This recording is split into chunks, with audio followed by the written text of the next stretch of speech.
Good morning. और सुबह अभी बहुत जल्दी का टाइम है। और ये मतलब सुबह उठने के बाद का नहीं है ये। एक्चुअली रात को काफ़ी ज़्यादा काम था तो मैं सो ही नहीं पाई। तो फिर मैंने सोचा कि जो सुबह का काम होता है वो निपटा के और खाना वाना सब कुछ बना के ब्रेकफास्ट करने के बाद एक आध घंटे सो जाऊंगी। क्योंकि आजकल कई बार ऐसा हो जाता है कि रात से लेकर सुबह हो जाती है, पता ही नहीं चलता टाइम का। और मैंने सोचा कि अभी सुबह का टाइम में अगर मैं 3:30 पौने 4 बजे अगर सोने लग जाऊंगी फिर तो सोती रह जाऊंगी, लेट तक उठूंगी। तो मैंने सोचा कि सुबह अब सुबह की तरह ही बिताया जाए। तो ये टेबल मैंने कल साफ़ नहीं किया था क्योंकि मुझे टाइम ही नहीं मिला और इतना ज़्यादा गंदा हो रहा है।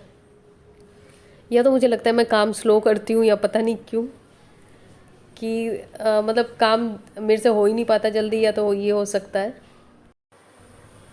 खैर इस टेबल को मैं पहले साफ़ कर लूँ क्योंकि इसके ऊपर बिखरा हुआ सा लग रहा था और कल मतलब साफ़ नहीं किया था। धूल की वजह से इतनी ज़्यादा वो मतलब इतना ज़्यादा मेरे सर में अजीब सा हो रहा था। मैंने कहा पहले इसको साफ़ कर लूँ उसके बाद ही दूसरा कोई काम करूँगी। और लैपटॉप पे मैंने साथ में एक्सपोर्ट के लिए फ़ाइल लगा रखी है तो साथ के साथ वो हो रहा है। तो ये हो चुका है। उसके बाद वॉइस ओवर के लिए जैसे कुछ फाइल्स में जैसे आप लोग पूछते हैं ना, वॉइस ओवर के लिए मैं कई बार फ़ोन से करती हूँ वॉइस ओवर। और सुबह 3:30 से 4 बजे का टाइम जो होता है वॉइस ओवर के लिए बहुत ही अच्छा होता है, शांति होती है। नहीं तो दिन दिन में और रात में शाम में हमेशा लोगों की आवाज़, बच्चों की आवाज़ और बहुत शोर आता है। 4:30 से ऊपर हो चुके हैं तो मैंने सोचा कि अब जूस बना लेती हूँ। तो अब कमल जी को भी उठाने का टाइम हो गया है। वैसे वो 5 बजे तक उठते हैं लेकिन कई बार जल्दी भी उठ जाते हैं। तो आज मुझे डांट पड़ने वाली है क्योंकि फिर वो गुस्सा करेंगे कि हाँ रात को सोए क्यों नहीं। क्योंकि कई बार ऐसा होता है ना कि कोई काम कर रहे हो और फिर उसमें बीच में उठने में लगता है कि कर ही लेते हैं, काम फिनिश कर ही लेते हैं। और कई बार ऐसा होता है कि टाइम पे काम पूरा करना होता है तो हो जाता है। कमल जी के लिए मैंने करेले का जूस बनाया था, उनको मैंने दे दिया है। तो बस ये साफ़ करके उसके बाद जाऊंगी अभी सफाई करने। पहले बाहर सफाई करूंगी, ये मतलब नीचे झाड़ू लगा के फिर बाहर की सफाई, उसके बाद नीचे झाड़ू। अभी दोपहर का टाइम हो रहा है और मैं सोच रही हूँ मम्मी के यहाँ जाने का। तो अभी कमल जी बाहर हैं, जब तक वो आएंगे उससे पहले मैं आ जाऊँगी क्योंकि चाबी है नहीं उनके पास। तो अभी जा रही हूँ और यश को भी मैंने बोला है। और आज काफ़ी दिनों के बाद मुझे लग रहा है थोड़ा सा रिलैक्स लग रहा है क्योंकि आज जो भी मतलब इस महीने की कमिटमेंट थी वो मेरी सारी पहले ही मैंने कर लिए हैं, मतलब जो वीडियो से रिलेटेड। और उसके बाद आज थोड़ा सा मैं मम्मी के यहाँ से आऊँगी। फिर ट्रंक मैंने ख़रीद लिया है। ट्रंक मैं नहीं बोल रही थी, अगर आपने पहले का ब्लॉग देखा हो तो पता होगा आपको कि अलमारी जो थी लोहे वाली वो हमारी ख़राब हो गई थी, उसको मैंने बेच दिया और उसके बाद मैंने ट्रंक लिया है। ट्रंक इसलिए लिया, एक तो सस्ती पड़ती है, पैसे बचेंगे, और दूसरी बात है कि मतलब डेली यूज़ के कपड़े तो उसमें मुझे रखने नहीं है। डेली यूज़ के लिए तो नीचे है ऑलरेडी कवर्ड, तो इसलिए वो मुझे एक्स्ट्रा में चाहिए था स्टोरेज के लिए, तो मैंने इसलिए ट्रंक ले लिया। मैंने सोचा सस्ते में काम निकल जाएगा। तो 2000 में लेके आए कमल जी, तो उसको मुझे रखना है क्योंकि अभी भी बेड पे मैंने ऐसे चादर ऐसे ढक दिया था चादर से कपड़ों को, क्योंकि बहुत सारे कपड़े थे वो समझ में नहीं आ रहा था कहाँ रखने हैं। तो अलमारी खाली करी थी तो उसके बाद से ऐसे ही पड़े थे। तो आज ऑर्गेनाइज़ करूँगी तो अपने साथ शेयर भी करूँगी। ये ट्रंक है और ये मैंने बहुत बड़ा साइज़ नहीं मंगाया, जो पहले वाला साइज़ था वही। एक्चुअली मैं बहुत ज़्यादा बड़े फर्नीचर देख के मुझे थोड़ा सा डर लगता है तो मैंने छोटा ही मंगाया है ताकि मैं इसको, इसमें सामान भी भरा हो तो भी मैं इसको इधर से उधर घिसका सकूं। और ट्रंक या बेड बॉक्स में कहीं पे भी आप कुछ रखते हैं तो सबसे पहले कोई पुरानी बेडशीट या कोई भी पुराना कपड़ा नीचे ज़रूर बिछा दें, इससे कपड़े थोड़े और ज़्यादा सेफ़ रहते हैं। तो मैंने ट्रंक को वैसे आने के बाद पोंछ लिया था अच्छी तरीके से और उसके बाद मैंने इसमें पुरानी बेडशीट बिछाई है। और बहुत सारे लोगों को, आप लोगों को लग रहा होगा कि हाँ ये बहुत ही ओल्ड फैशन चीज़ है, लेकिन मेरे घर में ये होता है ना कि जो चीज़ मुझे थोड़ी कन्वीनियंट लगती है मैं वही करती हूँ। तो इससे मुझे फ़र्क नहीं पड़ता, अब पहले पड़ता था लेकिन अब नहीं फ़र्क पड़ता कि कौन क्या सोचता है। क्योंकि ये हो जाता है कि अपनी सुविधा जिसमें हो वही करना चाहिए कुछ चीज़ें, क्योंकि इससे हमें दूसरे को तो कोई फ़र्क पड़ने वाला है नहीं, मतलब दूसरे को परेशानी तो होने वाली नहीं है। और इसमें मुझे सुविधा लगती है तो ठीक है। और सबसे बड़ी बात है पैसे बच रहे हैं यार। और ब्लाउज़ वगैरह मैं रख रही हूँ जो गर्मियों के हैं।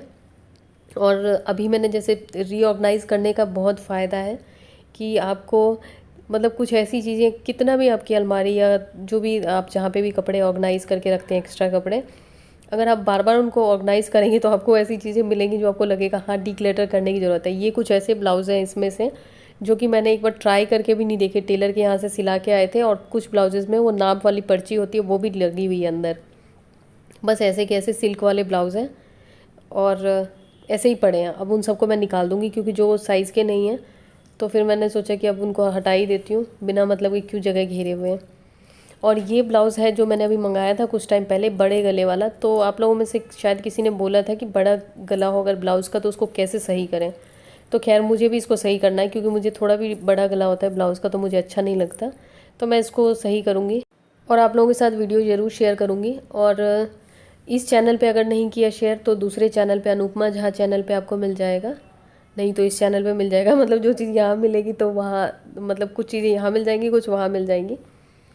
और जो थोड़े सिल्क या ब्रोकेट टाइप के ब्लाउज़ थे उनको मैंने एक प्लास्टिक की वो पन्नी में डाल दिया है। वैसे तो उससे कुछ होने जाने वाला नहीं है, लेकिन थोड़ा सा और ज़्यादा चमक बनी रहेगी उनकी। और जब तक चमक बनी रहेगी, जब तक बार बार पहनने की बारी आती है, तब तक तो मोटे हो जाते हैं हम, फिर वो कपड़े आते ही नहीं हैं। और इसमें मैंने जो पेटीकोट है अपराइट पोजीशन में ऊपर ऐसे करके रखे हुए हैं और साइड में ब्लाउज़ रखे हैं, क्योंकि बहुत ज़्यादा ब्लाउज़ नहीं है, ज़्यादातर तो छोटे हो गए।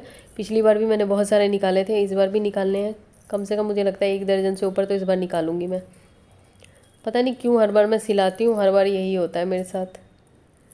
और अभी मैंने कुछ टाइम पहले सूट निकाले थे जो सलवार सूट होते हैं, और कुछ तो ऐसे थे जो एक घंटे आधा घंटा ऐसे ही पहने हुए, वो सारे टाइट हो गए। और इस वाले ऑर्गेनाइज़र में मैं सेट के साथ वाले जो सूट हैं वो रख रही हूँ, क्योंकि सेट जो मतलब अलग अलग टाइप की कैटेगरी बना के रखने से ये होता है कि जब ढूंढना हो तो आसान होता है थोड़ा। तो जो सेट वाले हैं उनको रख रही हूँ ताकि मुझे ढूंढना होगा ना, एक सूट भी मुझे दिख जाए तो मुझे समझ आ जाए हाँ यहाँ सूट सेट के साथ वाला है, तो जब मुझे जैसे कपड़े पहनने हो उस हिसाब से मुझे ईज़िली मिल जाए। तो इसमें कुर्ते उर्ते नहीं रखे हैं, इसमें सिर्फ सेट वाले हैं, या तो सलवार सूट या सलवार सूट दुपट्टा। तो आप भी अपने हिसाब से कैटेगरीज़ वगैरह बना सकते हैं, और इस टाइप के ऑर्गेनाइज़र मार्केट में बहुत ईजीली मिल जाते हैं। आप चाहें तो इसे ऑनलाइन परचेज़ कर सकते हैं, नहीं तो मैं अगर बोलेंगे तो मैं इसका लिंक दे दूँगी। ये बहुत ही सस्ते में मिलते हैं, लेकिन आपके कबर्ड को, बेड बॉक्स को, या जो भी आपके पास स्टोरेज स्पेस हो उसको ऑर्गेनाइज रखने में बहुत हेल्प करते हैं। और सबसे बड़ी बात है, कपड़े आपके गंदे नहीं होते, धूल वगैरह नहीं पड़ती है। उसके बाद इसमें जो कुछ कुर्ते हैं जिनका मतलब जो सेट के साथ नहीं है वो रख रही हूँ मैं, ताकि जब मुझे कुर्ते निकालने हों तो वो मुझे मिल जाए। एक मतलब इसमें आगे ट्रांसपेरेंट होता है जिससे कि आसानी से दिख जाता है। अभी ये कुछ कुर्ते देख रही हूँ कि इसमें से कुछ तो मैंने एक बार भी नहीं पहने हैं, और क्यों नहीं पहने हैं पता नहीं। और आप लोग जैसे कुछ लोग कमेंट में बोलते हैं कि भैया आप हॉल करने लग गए, पहले आप ऐसे थे। यार कपड़े तो मेरे पास मुझे लगता है कि पहले भी चारों युगों के लिए, मतलब सतयुग, कलयुग, जितने भी युग होते हैं 4 युग, सबके लिए ले रखे हैं, और सभी के पास होते हैं मुझे लगता है, सभी लेडीज़ के पास। क्योंकि कपड़े ख़रीदने का और किताबें ख़रीदने का, 2 चीज़ का मुझे बहुत शौक़ है, उसमें कोई मैं वो नहीं बरतती हूँ। हाँ ये अलग बात है, जो मेरे कपड़े होते हैं वो इतने सिंपल होते हैं कि आपको लगेगा कि हाँ सेम है, और पहनती कम हो, ये अलग चीज़ है। लेकिन ख़रीदारी में कोई कमी नहीं रहती कपड़ों में तो मेरे। अब जैसे हॉल वगैरह कर लेती हूँ तो मतलब उतना खुद नहीं ख़रीद पाती हूँ, लेकिन कपड़े ख़रीदना तो मेरा सबसे पहला शौक़ है। और इसमें दुपट्टे रखे हैं मैंने, जो कुछ हैवी दुपट्टे हैं वही। तो ये मैंने इस तरीके से रखे हैं कि मतलब सबकी अलग अलग कैटेगरी, जिससे कि मुझे जब जो चाहिए होगा वो मैं निकाल सकती हूँ। और इसमें देखूँगी लास्ट में जैसे कि जिस तरीके का स्पेस होगा उस हिसाब से। और इसमें कुछ प्लाज़ो वगैरह हैं, जो एक्स्ट्रा प्लाज़ो हैं वो सब हैं। ये सब मेरे इसमें जो प्लाज़ो है पूरा वो खुद के खरीदे हुए हैं, वो एक्स्ट्रा सिर्फ प्लाज़ो है। इस पर कई प्लाज़ो ऐसे हैं जो पहने ही नहीं। और ये कुर्ते हैं जो खुद से सिलवाए हुए हैं, टेलर मेड कुर्ते। ये मैं आपको दिखाना ही भूल गई थी जब मैंने एक वीडियो बनाई थी टेलर मेड सूट का, तो क्योंकि ये दूसरी जगह रखा हुआ था तो इसलिए मुझे उस समय याद नहीं था। तो खैर मैं इनको मैक्सिमम पॉसिबल जगह जितना मैं ऑक्यूपाई कर सकती हूँ उतना करने की कोशिश कर रही हूँ। जैसे मेरे यहाँ बेड बॉक्स है तो उसमें बेड बॉक्स में सिर्फ ब्लैंकेट वगैरह डाल रखा है मैंने, और कुछ एक्स्ट्रा सूटकेसेस वगैरह रखे हुए हैं, और ज़्यादा कुछ नहीं रखती हूँ मैं। क्योंकि वो जो मैट्रेस है, बेड जो है नॉर्मल टाइप का बेड है जो ऐसे अपने आप नहीं खुलता, हाइड्रोलिक नहीं है, तो उसमें तो बहुत मुश्किल होता है खोलने में, इसलिए मैं वही चीज़ें रखती हूँ जो बहुत रेयर केसेस में यूज़ होता है। तो मेरा ट्रंक ऑलमोस्ट फुल हो चुका है, और बहुत सारे एक्स्ट्रा कपड़े ऐसे निकले हैं जो मुझे निकालने हैं।